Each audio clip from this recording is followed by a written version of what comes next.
우리 성경 말씀 요한계시록 13장 1절에서 10절 말씀입니다.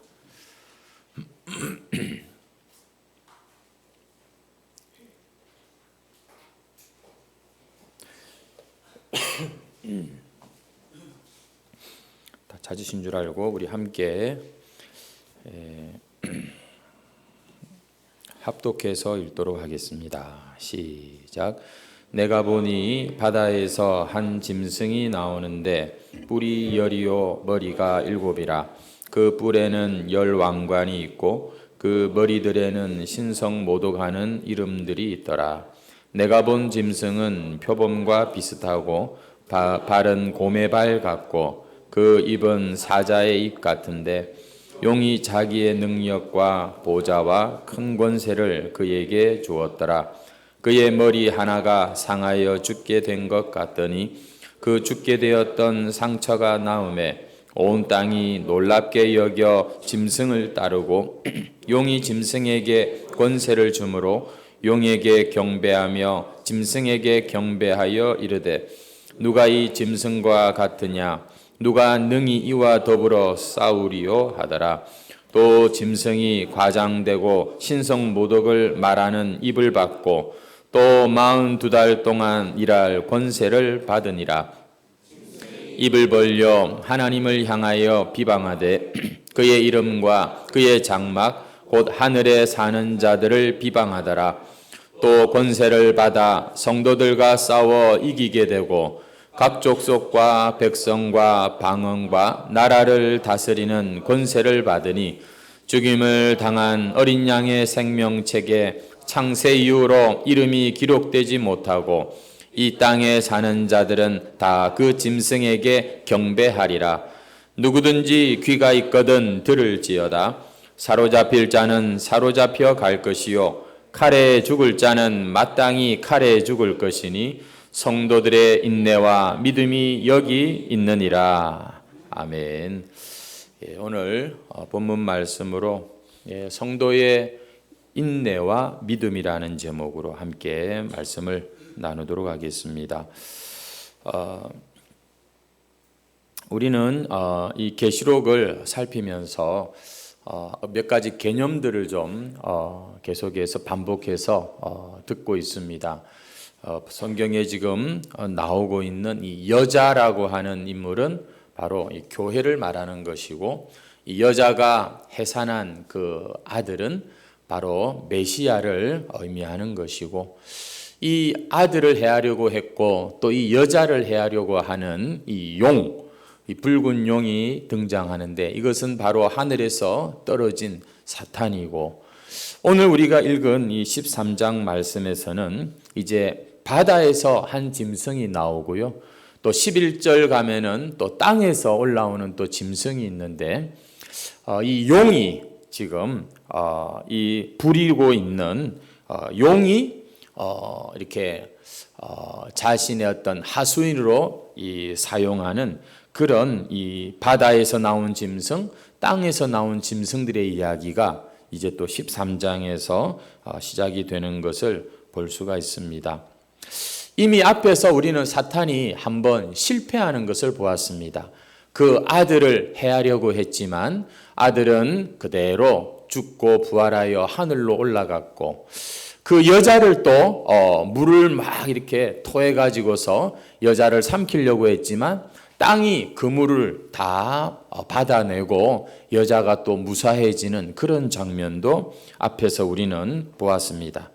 사탄은 이렇게 여자를 참 공격하려고 했지만 이렇게 실패하는 이런 모습을 보였고 그렇다고 해서 거기서 사탄이 자신의 그 역할을 이제 그만두느냐 결코 그렇지는 않습니다. 우리가 그래서 지난 시간에 12장 17절 말씀을 보시면은 용이 여자에게 분노하여 돌아가서 그 여자의 남은 자손 곧 하나님의 계명을 지키며 예수의 증거를 가진 자들과 더불어 싸우려고 바다 모래 위에 서 있더라. 오히려 더 계속해서 이 교회를 향하여서 이제 더 본격적인 그런 박해를 준비하고 있는 이런 모습을 우리가 보게 되는데, 그리고 나서 이제 13장에 보니까 이 용의 또 한 가지 계획이 뭐냐면 바다에서 짐승이 올라오게 하는데, 이 짐승을 통하여서 또 계속해서 이 교회를 핍박하는 것을 오늘 우리가 보게 되는 것입니다. 혹시 여러분 기억을 하실는지 모르겠는데, 우리가 저 앞에 10장쯤에서 보면은 이 천사가 오른발은 바다에 왼발은 땅에 이렇게 탁 딛고 펼쳐진 두루마리를 이렇게 들고 있는 그런 모습이 있었습니다. 이 천사가 바다와 이 땅을, 얼마나 큰 천사인지는 모르겠지만 이렇게 발을 딛고 있는 이 모습은 사실 이 바다도 땅도 온 세상 만물이 하나님의 통치 아래 있다는 것을 보여주는 그런 상징이라고 볼 수 있습니다.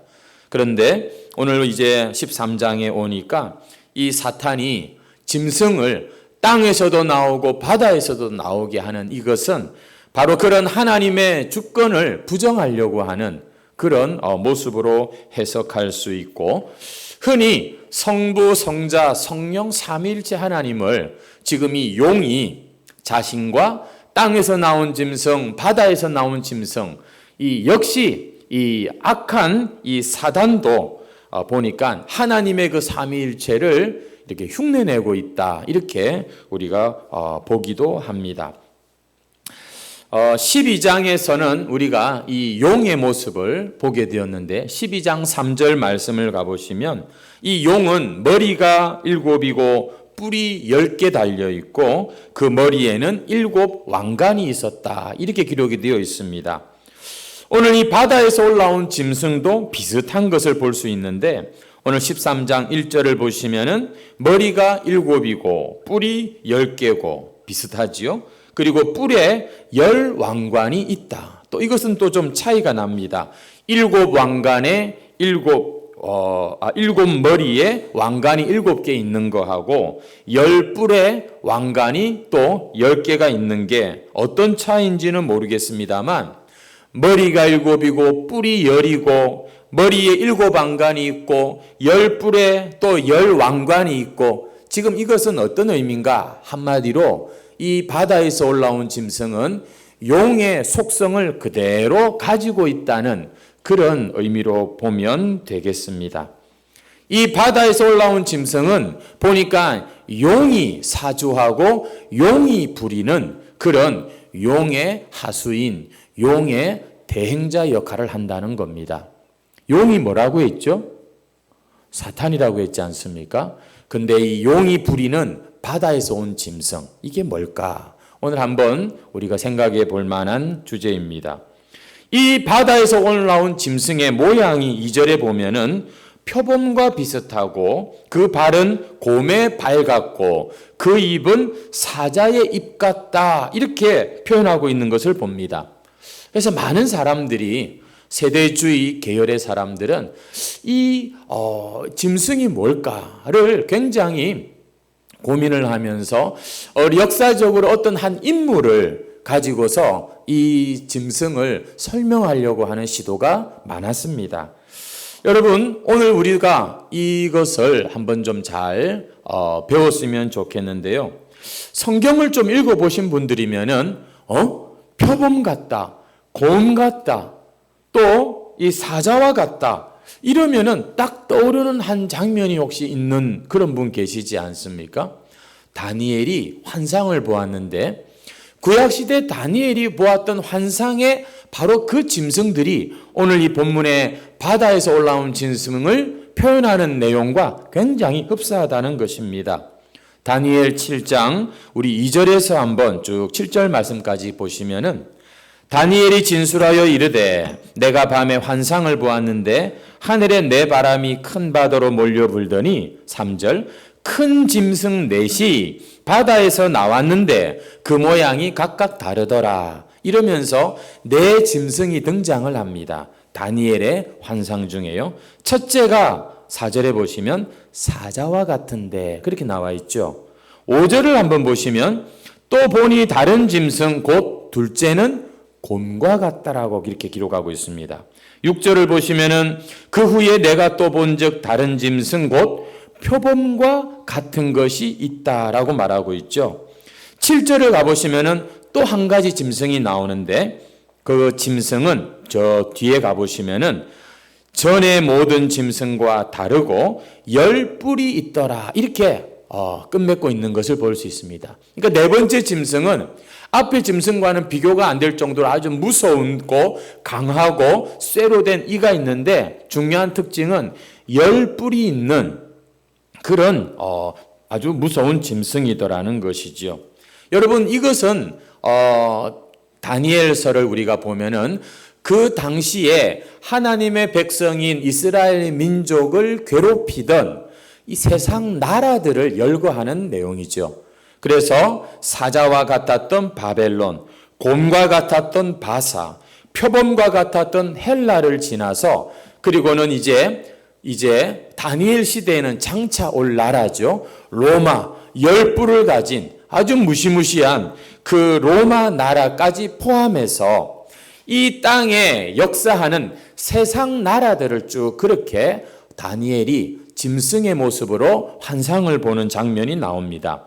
오늘 우리가 읽은 이 13장에 이 바다에서 올라온 짐승이 바로 다니엘이 보았던 그 표범과 사자와 곰 이것들을 뭉뚱그려 가지고서 지금 나오고 있는 이런 모습이죠. 무슨 얘기냐면 이 바다에서 올라오는 짐승은 바로 다니엘이 말했던 바 그리고 지금 이 요한계시록이 기록될 당시에 그 교회를 핍박하고 있는 세상 나라 로마 그리고 이 로마만 의미하는 것이 아니라 이후에 오고 오는 모든 세대 가운데 하나님의 백성들을 공격하기도 하고 때로는 회유하기도 하고 끊임없이 이 하늘 나라에 속한 자들을 땅에 속한 자들로 이렇게 바꾸려고 하는 이 세상의 모든 나라들을 의미한다. 이렇게 우리가 보시면 되겠습니다.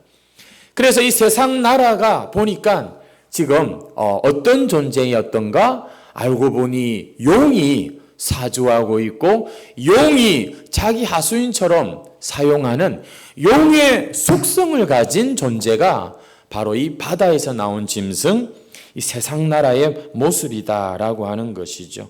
그래서 2절에 보시면 이 용이 자기 능력과 보좌와 큰 권세를 그에게 주었더라. 성부 하나님이 성자 예수님에게 그 보좌를 내어주시고 함께 계시는 것 같이 이 용이 지금 이 세상 나라를 이렇게 권세를 주면서 함께 하고 있는 이런 것까지도 지금 비슷한 것을 볼 수 있습니다. 특별히 이제 이상한 일이 지금 벌어지는 것은 3절에 나와 있는데요. 그 머리 하나가 상하여 죽게 된 것 같더니 이게 무슨 말인지는 잘 모르겠습니다. 그 죽게 되었던 상처가 나오매 온 땅이 놀랍게 여겨 짐승을 따르더라 하는 말이 나와 있는 것을 우리가 볼 수 있습니다. 그 머리 하나가 상하여 죽게 되었다가 이게 다시 낫고 난 뒤에는 막 그 일로 인하여서 온 세상이 이제 그 짐승을 따르는 이런 일이 일어났다. 이것은 그 머리 하나가 어떻게 죽게 되었다가 나았는가 여기에 초점을 두면 안 됩니다. 그래서 온 땅이 이 짐승을 놀랍게 여기고 따르게 되었다는 여기에 이 용의 의도가 있기 때문입니다. 여러분 로마서 1장 3절 말씀부터 4절 말씀을 한번 같이 함께 읽겠습니다. 시작. 그의 아들에 관하여 말하면 다윗의 혈통에서 나셨고 성결의 영으로는 죽은 자들 가운데서 부활하사 능력으로 하나님의 아들로 선포되셨으니 곧 우리 주 예수 그리스도시니라. 육신으로는 다윗의 혈통에서 나신 하나님의 아들이시지만 성결의 영으로는 죽은 자들 가운데서 부활하사 능력으로 하나님의 아들로 나타나신 드러나신 바로 예수 그리스도 대한 그런 증거하는 말씀입니다. 우리 예수님이 하늘로부터 오신 분이라는 것이 확실하게 증명된 게 뭐냐? 그분이 죽으셨을 뿐만 아니라 그 죽음의 권세가 그를 이기지 못하고 예수님께서 다시 부활하신 이것으로 인하여 아하, 예수님은 이 죄와 상관없는 분이구나. 죄의 권세가, 사망이 그를 붙잡아 둘 수가 없는 하나님의 아들이 맞구나. 이런 증거가 예수님의 바로 이 부활의 의미라고 한다면 지금 이 바다에서 나온 짐승이 예수님의 이 부활을 흉내내고 있는 그런 말씀이지요. 그리고 온 땅이 이를 놀랍게 여기고 짐승을 따르는 일이 일어났다는 것입니다. 성자 예수님의 부활이 성부 하나님으로 말미암은 것처럼 이런 바다 짐승의 부활쇼도 이 용으로 말미암아 이렇게 지금 된 것이지요. 4절 말씀을 보시면은 땅에 속한 사람들은 이 용에게 경배하며 짐승에게 경배하며 누가 이 짐승과 같으냐? 누가 능히 더불어 이와 싸우리요? 완전히 세상 이 짐승에게 그냥 푹 빠져 있고 완전히 이 짐승을 온전히 경배하고 찬양하고 따라가는 이런 모습을 우리가 보게 되는 것입니다. 우리는 예수님이 하나님의 어린 양으로서 우리 인간들의 죄를 대신하여 죽으셨을 뿐만 아니라 부활하시고 승천하심으로 우리의 참된 구주가 되시고 온 세상에 진정한 왕이 심을 우리는 잘 알고 있습니다. 여러분, 이것은 복음이고 참 기독교의 아주 중요한 그런 교리지요. 기독교 신앙의 아주 근간이라고 할 수 있습니다. 그런데 여러분, 지금 이 바다에서 나온 짐승, 이 세상 나라들의 이 역사가 뭐냐면 마치 자기들도 이와 같은 권세가 있고 이와 같은 그런 큰 힘과 소망이 있는 것처럼 이 땅에 속한 자들을 속이고 있는 것을 우리가 볼 수 있습니다. 이 3절 말씀이 구체적으로 무엇을 말하는지는 우리가 잘 알지 못하지만 이 죽었다가 살아난 것이 기독교의 아주 중요한 그런 이 신앙의 근간인 것처럼 여러분, 온 세상 사람들이 정말 놀랍게 여겨 따를 수밖에 없는 이 세상에서 낙오가 되면 완전히 끝장이 나는 것 같이 생각이 드는 뭔가 소위 대세라고 할까요? 이 세상 아무리 신앙이 좋고 아무리 참 사랑이 좋고 해도 현실은 현실이고 이 세상 살이는 결국 우리의 마음에서 참 이 뒤로 물릴 수 없는 가장 중요한 여러분 거부할 수 없는 현실. 여기에 빠져버리면 여기에 미혹되어 버리면은 여러분 그 사람은 교회를 다니고 또 이 세상에서 무슨 일을 하든지 간에 그 사람의 마음에는 그 세상에 주는 소망, 그 세상 그 자체가 그 사람에게는 가장 중요한 가치가 되는 것을 우리는 인정할 수밖에 없는 것입니다. 여러분, 이 짐승을 따르고 경배하면서 그것이 전부가 되는 것이지요. 짐승에게 경배한다? 그것이 곧 용에게 경배하는 것이 되는데요. 우리 중에 그 어느 누가 마귀의 사주를 받고 마귀의 이 역사에 사용되는 여러분 이 세상에 흠뻑 젖어서 빠져서 세상 사람들처럼 그렇게 우리 하나님의 자녀들이 살려고 하겠습니까? 우리는 다 하늘에 속한 자들이라는 사실을 믿고 이 땅에서 정신 차리고 신앙으로 살려고 애를 쓰는 사람들입니다. 우리 중에 그 누구도 이 사탄을 경배하고 싶은 사람이 없습니다. 누가 여러분 이 마귀에게 무릎 꿇고 싶고 고개 숙일 자가 있겠습니까?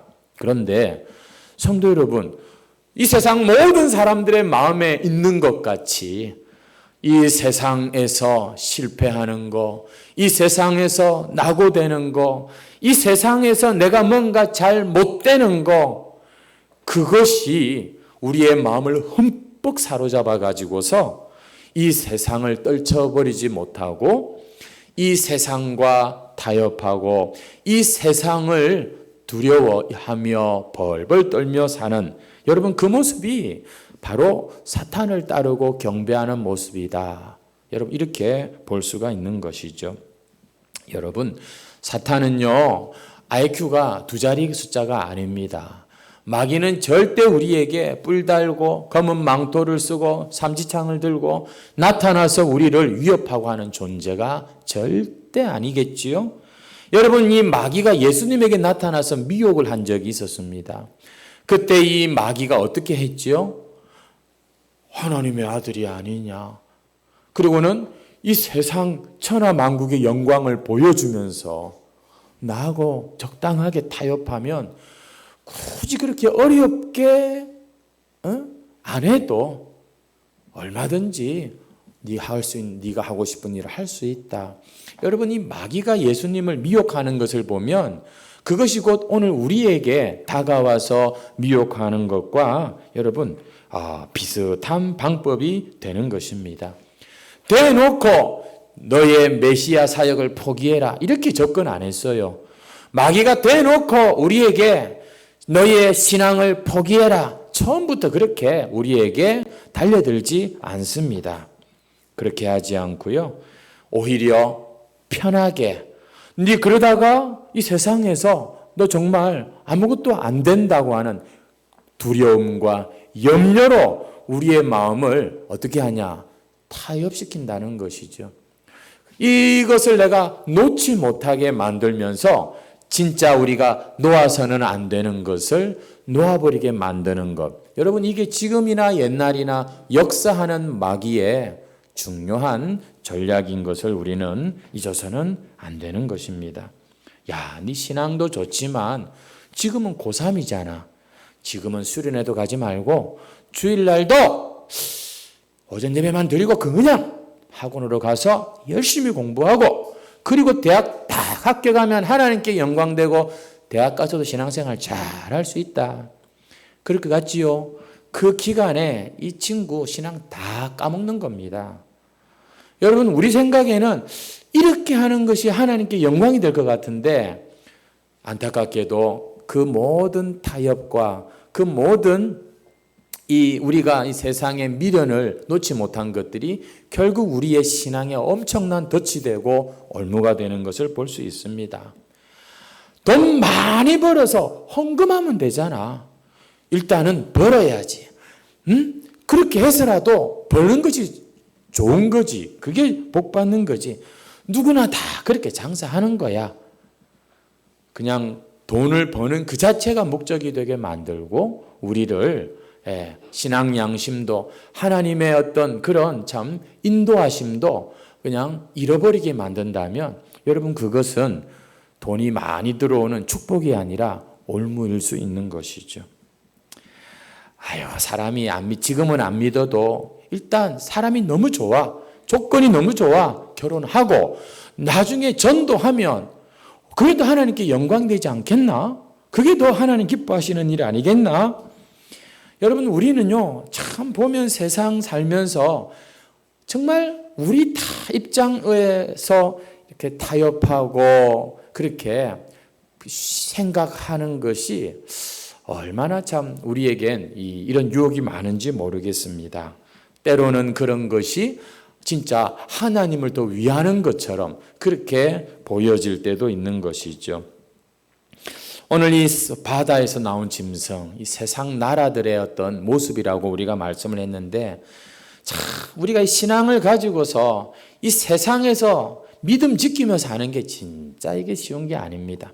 오늘 본문에도 보니까 누가 능히 이와 더불어 싸우리요. 교회에서야 찬양 예쁘게 하고 예배도 잘 드리는 것 같고 신앙이 좀 있는 것 같은데 막상 일터에 가면, 막상 학교에 가면 그 신앙 가지고 인내하고 믿음의 싸움을 싸우는 성도 같은 그런 신자를 보기가 어렵습니다. 그냥 다 충실한 세상의 백성들이지 하나님의 백성을 보기가 너무 어려운 것이죠.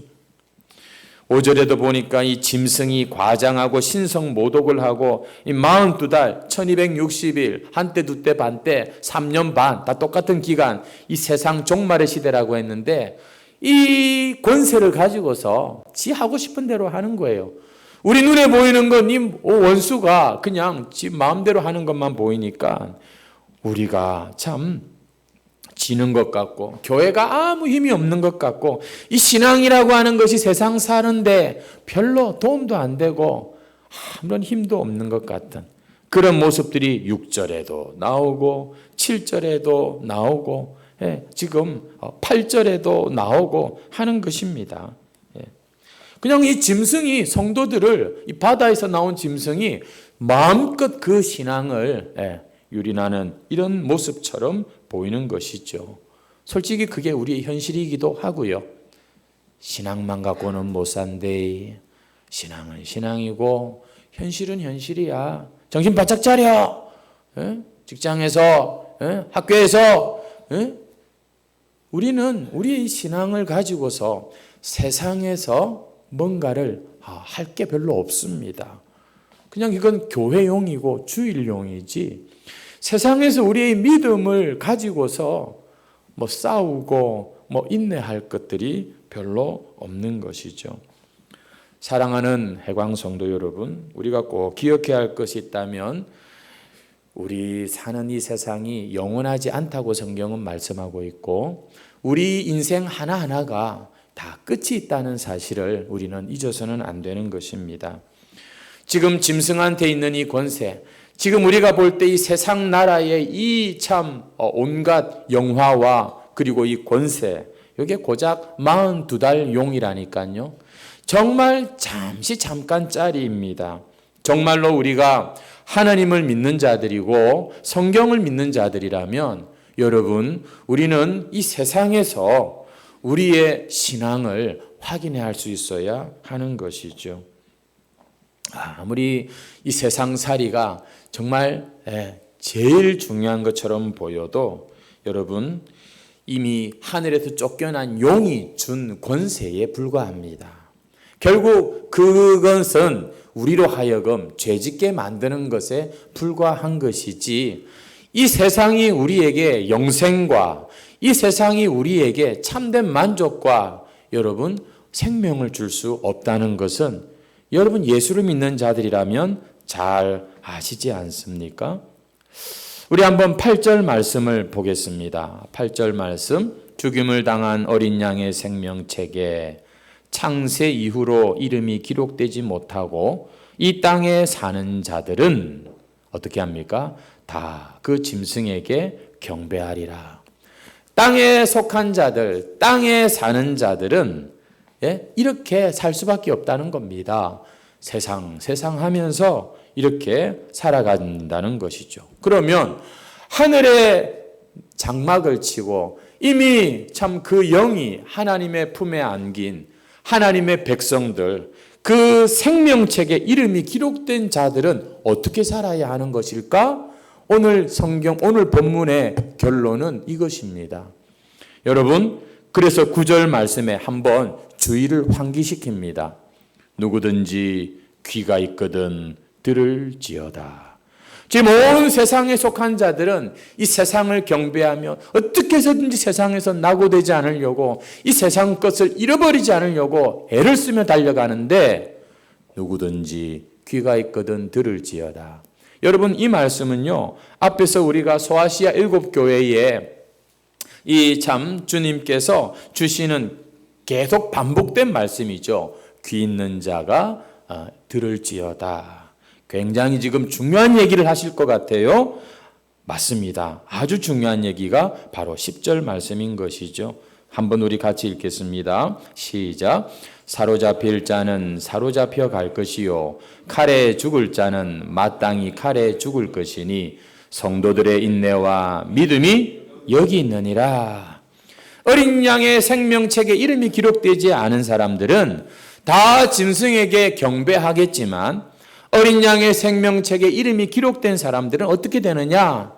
그 짐승한테 시달릴 거라는 그런 말씀입니다.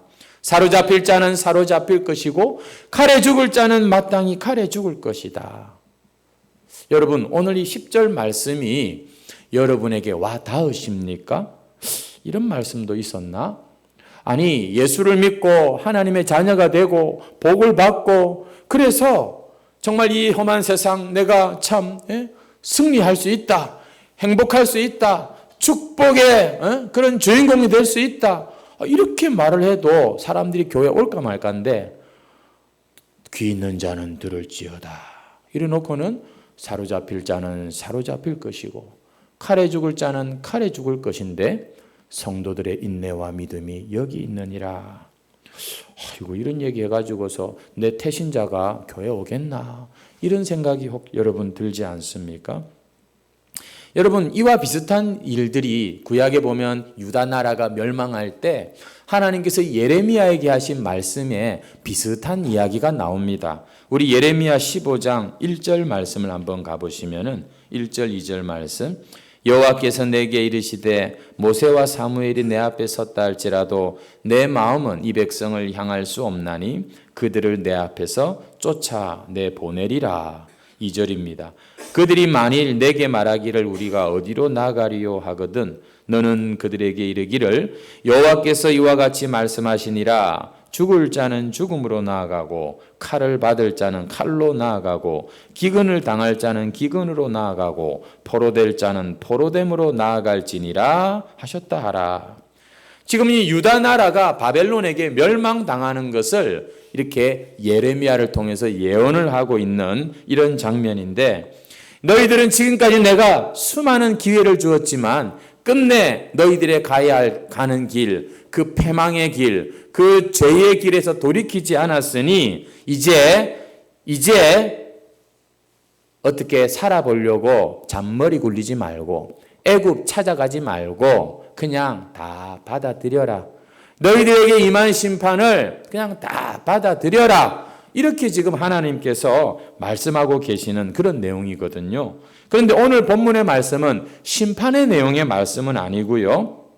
어떤 말씀이냐면 이 세상에서 제대로 신앙생활 하려면 고난을 감수해라. 그런 의미가 되는 것입니다. 불신자들이 이 짐승을 이 세상 나라 가운데에서 경배하며 미친 듯이 그렇게 살 때에 신자들은 다른 곳에서 하나님이 보호하사 호의호식하는 것이 아니라 환난을 당할 수밖에 없다. 순교할 수도 있다. 이 얘기를 지금 10절 말씀에서 이렇게 하는 겁니다. 그것이 바로 성도가 마땅히 발휘해야 할 인내요 믿음이다. 이렇게 말씀하고 있다는 것이죠. 사랑하는 해광 성도 여러분, 오늘 이 말씀이 혹시 듣기가 거북하고 불편한 분이 계실지도 모르겠습니다. 세상에서야 환난을 당해도 하나님께서는 참 그래도 우리를 구원해 주셨다고 하는데 눈동자같이 지켜주시고 참 축복하시고 그 말이 틀린 말은 아니지요. 맞는 말씀인데요. 하나님이 지키신다고 하는 것이 꼭 환난과 그런 고난으로부터 피하게 하신다는 것은 아니라는 것입니다. 오히려 우리의 믿음을 지켜주신다는 말입니다.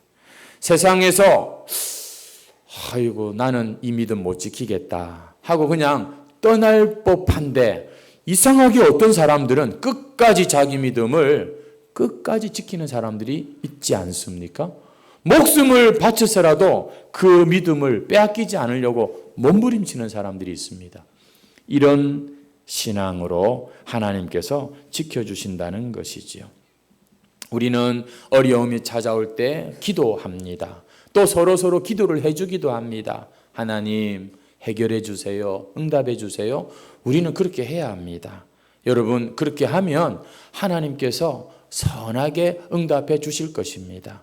그런데 그렇게 했기 때문에 하나님 내가 원하는 대로 해결이 돼야 되기를 바라고 그것만을 우리가 쫓아간다면 우리는 하나님을 어쩌면 지금 잘못 믿고 있는 것인지도 모릅니다. 우리의 이름이 하늘의 생명책에 기록되었다. 그 의미는요. 세상에서 어떤 일을 우리가 당해도 우리가 이 믿음을 잃지 않는다는 그런 의미이기 때문인 것이죠. 참네. 설날에 명절에 참 내가 그래도 예수님 하나님께 예배드리려고 이렇게 나왔는데 오늘 너희들의 이름이 생명책에 기록되어 있다면 각오해라. 이런 지금 말씀을 오늘 이렇게 우리가 듣게 되니 썩 기분이 안 좋은 분이 계실지도 모르겠습니다.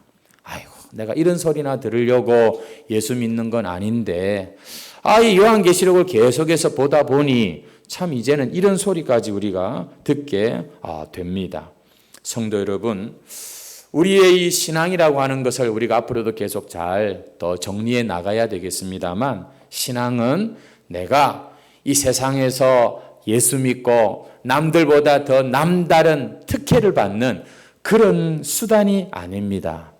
하나님이 우리에게 주신 이 신앙은요, 내가 이 세상 살면서 무슨 일이 있어도 지켜내야 하는 그런 가치인 것이지 방법이 아니고 수단이 아니고 이 세상에서 어떻게 내가 남을 이겨보는 그런 무기가 아니라 우리에게 주신 이 귀한 믿음을 우리는 끝까지 주님 오시는 그날까지 여러분 지킨다고 인내하고 지킨다고 참 믿음의 싸움을 싸우게 하는 그런 것이죠.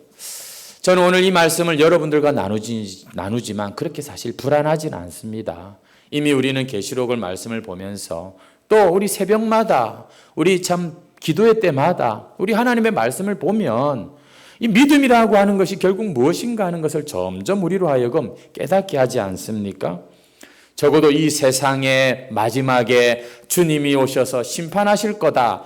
그렇게 믿는 자가 있다면 어찌 그런 사람이 이 세상 살면서 인내 없이 믿음 없이 그저 세상 사람들 보기에 쿨하게 아이고 괜찮아 신앙에 전혀 싸움 없이 갈등 없이 참는 거 없이 그렇게 신앙생활 할 수 있겠습니까? 여러분들이 예수를 믿고 여러분들이 교회를 다니는 사람으로서 지금 고민이 있고 갈등이 있는 게 정상입니다.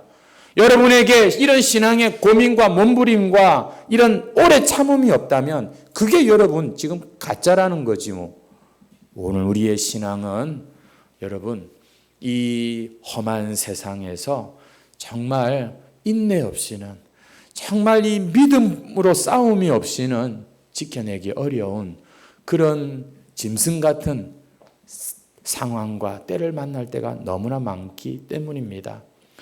유명한 그 마틴 루터 킹 목사가 그런 말을 했습니다. 목숨을 바칠 만큼 중요한 것이 없는 사람, 그 사람은 이미 죽은 사람이다. 이런 말을 했습니다. 오늘 이 신앙이라고 하는 것이 내가 정말 목숨을 내가 바치면서까지 지켜야 될 그런 가치인가? 여러분 오늘 이 설날 연휴이지만 이 주의 날에 참 우리가 한번 다시 생각해 보았으면 좋겠습니다.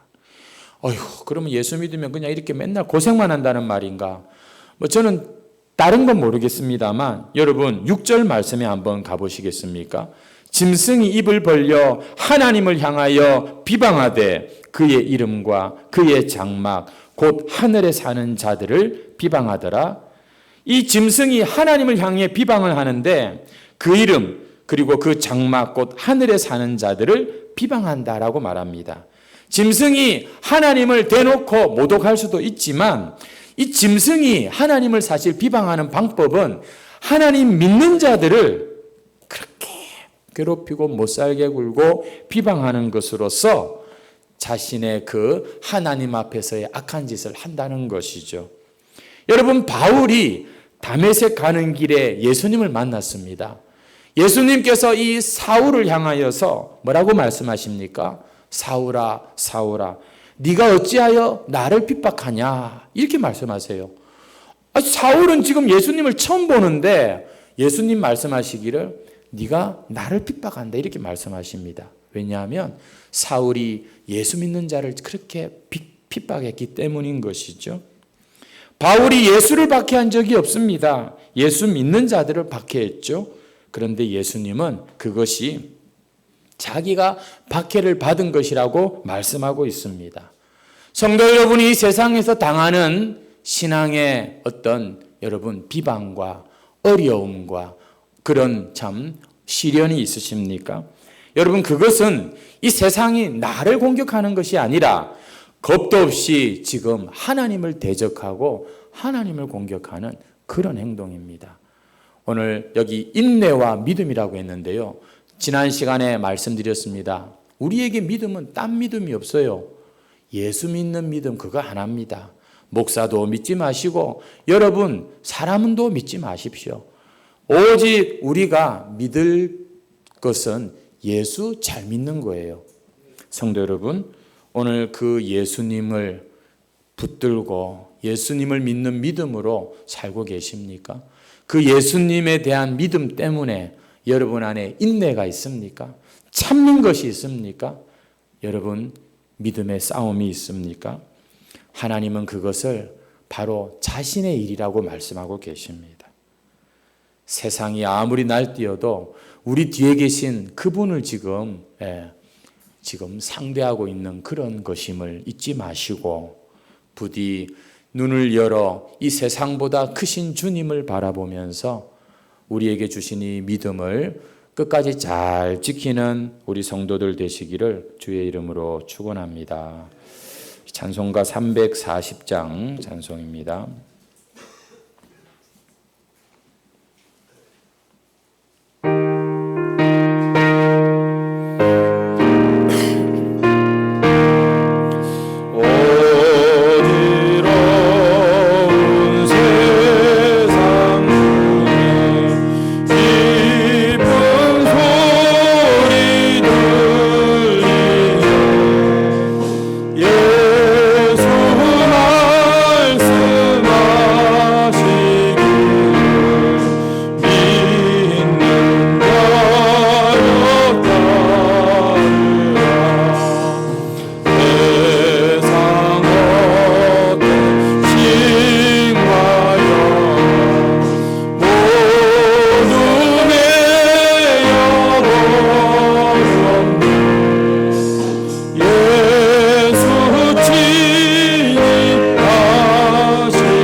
여러분, 우리에게 오늘 믿음이 있는지 인내가 있는지 한번 우리 돌아보시면서 기도하시면 좋겠습니다. 내가 세상 사람으로 살고 또 세상 따라 살기로 마음을 먹으면 인내할 게 없습니다. 내 안에 있는 믿음 보일 필요도 없고 또 그럴 기회도 없습니다. 하지만 내가 이 세상이 전부가 아니고 하나님의 약속을 믿고 하늘의 백성이라고 믿는 자라면 우리는 반드시 인내할 수밖에 없고 믿음의 싸움을 싸울 수밖에 없는 것이죠. 나중에 가서 종말의 때에 인내와 믿음과 이런 것이 아닙니다. 오늘 우리 하루하루가 바로 한때 두때 반때고 42달의 기간이고 지금 이 마지막 순간순간을 우리가 사는 것 아닙니까? 오늘 우리가 하루를 살아도 내가 참 하나님의 백성답게 참 이 땅에서 참 믿음의 싸움과 또 인내를 내가 가지며 살겠습니다. 우리 한번 그렇게 주님 앞에 우리 자신을 다시 한번 결단하고 드리면서 동성으로 한번 기도하겠습니다. 다 같이 기도합시다. 하나님 아버지,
할렐루야. 항상 변함없이 믿을만하고 따를만한 신실하신 우리 주 하나님, 참 좋으신 우리 아버지, 오늘도 이렇게 우리를 예배 가운데 불러주시고 함께 하시고 이 시간도 우리에게 복을 주시고 말씀하여 주심을 감사합니다. 오늘도 말씀을 통해서 사탄이 자기의 하수인으로 짐승, 곧 이 세상 나라를 사용할 때 온 땅이 놀랍게 여겨 짐승을 따르는 그런 권세가 있음을 보면서 실제 우리의 현실이 그와 같음을 깨닫습니다.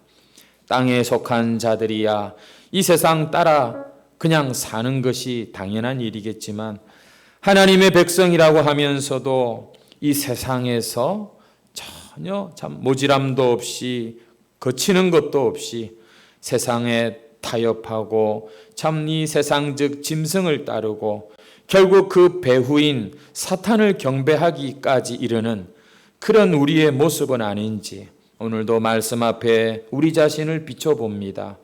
주여, 우리가 이 세상을 두려워하고 이 세상 풍조를 따라 산다면 그저 우리는 이 세상 걱정이나 하고 이 세상 염려만 하며 살면 되겠지만 어린 양의 생명책에 이름이 기록된 자에게는 세상이 알지 못하는 이 인내가 있고 믿음의 싸움이 있다고 말씀해 주시니 오 주여, 나는 세상에 속한 자입니까? 어린 양에게 속한 자입니까? 나의 싸움은 이 세상의 싸움입니까? 아니면 믿음의 싸움입니까? 오늘도 말씀을 통하여 우리의 정체를 다시 한번 분명하게 말씀해 주시고 우리가 참 이 세상에 속한 이 세상을 살지만 그러나 우리의 신분과 우리의 영광이 하늘에 있음을 다시 한번 참 말씀하여 주시니 이 설 명절 연휴에 다시 한번 우리의 본향이 있음을 기억하며 정신을 차리는 신앙인들이 되게 해 주시옵소서. 세상과 타협하다가 이제는 더 이상 성도의 인내도 믿음이라는 말도 참 무색해져 버린 이런 빈껍데기 신앙생활은 청산하게 하시고 이 세상 살 때 참 성도답게 인내가 있고 믿음으로 사는 그런 우리 해광 성도들 다 되게 해 주시옵소서. 특별히 우리 중에 성도답게 인내하며 믿음으로 사는 자들이 있음을 인하여 감사합니다.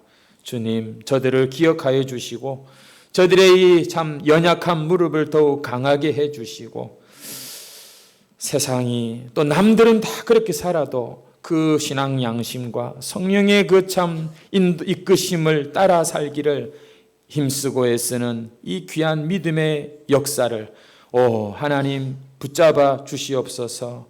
정말 진리로 더욱 자유하게 하시고 예수 믿는 믿음으로 먼저 그의 나라와 그의 의를 구하며 살아갈 때에 하나님 참 주의 종들에게서 예수님의 생명과 영광이 나타나게 하시고 참 믿지 않는 사람들도 굴복하고 참 마음을 열고 참 관심을 가질 수 있는 전도의 귀한 열매들을 허락하여 주시옵소서. 설 명절을 통해 그리운 가족들을 만나서 함께 시간을 보내게 해주심도 감사드립니다. 몸은 떨어져 지내도 주 안에서 늘 평안하고 강건한 우리 가족들, 친지들 다 되게 해 주옵소서. 누구든지 자기 친족, 특히 자기 가족을 돌보지 아니하면 믿음을 배반한 자요 불신자보다 더 악한 자라고 말씀하셨는데 가장 가까운 이웃인 내 가족들에게 하나님의 사랑과 예수 그리스도의 희생과 성령의 하나 되게 하심을 먼저 나누는 신자들이 되게 해 주시옵소서. 하나님, 또 많은 성도들이 고향을 찾고 또 참 먼 거리를 오가고 있습니다. 그 여정들을 지켜주시고 연휴 가운데도 이렇게 주의 날을 지켜 예배하는 주의 백성들, 우리 하나님 아버지여 참으로 그 믿음과 영혼과 또한 그들의 삶을 눈동자같이 지키고 보호하여 주시옵소서. 올 한해 우리 자녀들 예수 더 잘 믿게 해주시고 믿음의 승리자들이 되게 해주시고 저들의 학업과 생업에도 하나님의 돌보시는 손길을 허락하여 주시옵소서.